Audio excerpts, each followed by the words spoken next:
मुझे बहुत हंसी आती है कि वो पार्टी इस बिल को लेकर आ रही है जिसने 52 साल तक, मान्यवर 52 साल तक आरएसएस के मुख्यालय पर भारत का तिरंगा नहीं फहराया गया।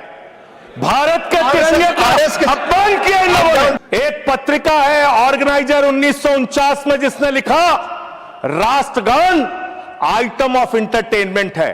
आपने हमारे राष्ट्रगान का अपमान किया, उसके खिलाफ कार्रवाई होनी चाहिए। उन लोगों के खिलाफ, उन संस्थाओं के खिलाफ जिन्होंने राष्ट्रगान के खिलाफ लिखा, जिन्होंने तिरंगे का अपमान किया। सर, मेरा इनसे बड़ी विनम्रता पूर्वक सवाल है, संघ की शाखाओं में आप तिरंगा क्यों नहीं फहराते?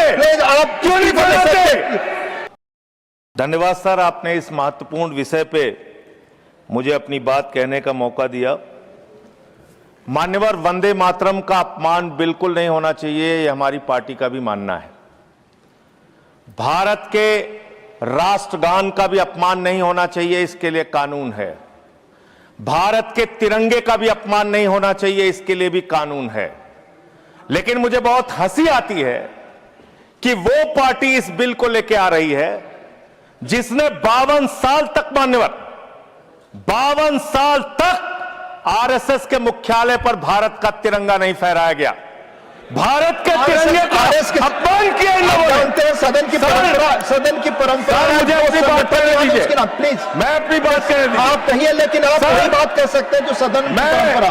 प्लीज, हेड गेवार जी की एक चिट्ठी पढ़ना चाहता हूं। प्लीज सर, ये डॉक्यूमेंटेड चीज कैसे नहीं पढ़ने देंगे?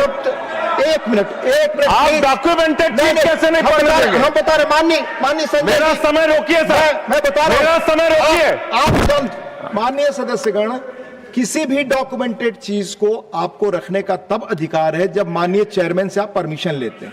चूंकि परमिशन नहीं है, इसलिए मैं इसकी इजाजत नहीं दे सकता। आप विषय पर बोले। माननीय Sanjay ji, please take your seat.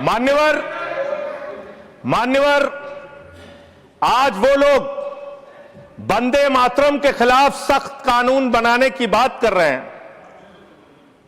एक पत्रिका है ऑर्गेनाइजर 1949 में जिसने लिखा राष्ट्रगान आइटम ऑफ इंटरटेनमेंट है। आपने हमारे राष्ट्रगान का अपमान किया, उसके खिलाफ कार्रवाई होनी चाहिए। उन लोगों के खिलाफ, उन संस्थाओं के खिलाफ जिन्होंने राष्ट्रगान के खिलाफ लिखा, जिन्होंने तिरंगे का अपमान किया। हेड गेवार जी ने अपने संघ के स्वयंसेवकों को 1930 में पत्र लिखा, 1930 में पत्र लिखा। सर, आप संजय जी, मुझे अपनी बात कहने दीजिए। ये दबाने का काम नहीं चलेगा, ये दबाने का काम नहीं चलेगा। आप मेरा समय ले रहे हैं, आप मेरा समय ले रहे हैं सर। मैं नहीं ले रहा हूं, आप मेरा समय ले रहे हैं, आप खुद मेरा समय ले रहे हैं। नो, मुझे अलाउ कीजिए, मैं अपनी बात समय लेता हूं। नष्ट कर रहे हैं सर, मेरा इनसे बड़ी विनम्रता पूर्वक सवाल है, संघ की शाखाओं में आप तिरंगा क्यों नहीं फहराते? आप क्यों नहीं फहराते?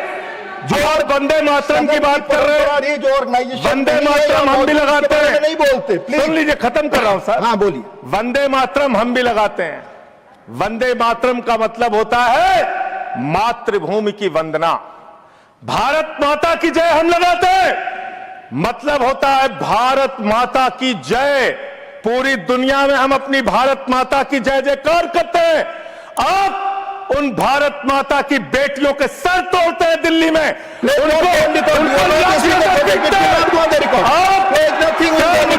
आप विषय पर नहीं बोल रहे। नहीं, आप विषय पर नहीं बोल रहे।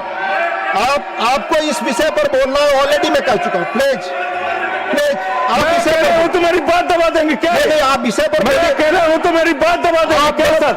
हमेशा प्लीज मैं बात पर बोलिए। मुझे अपनी बात कहने दीजिए सर। हाँ, बोलिए। मुझे अपनी बात कहने दीजिए। आप समय मातृभूमि की वंदना, मातृभूमि की वंदना तब होगी जब भारत माता के बेटे बेटियों का आप सम्मान करेंगे।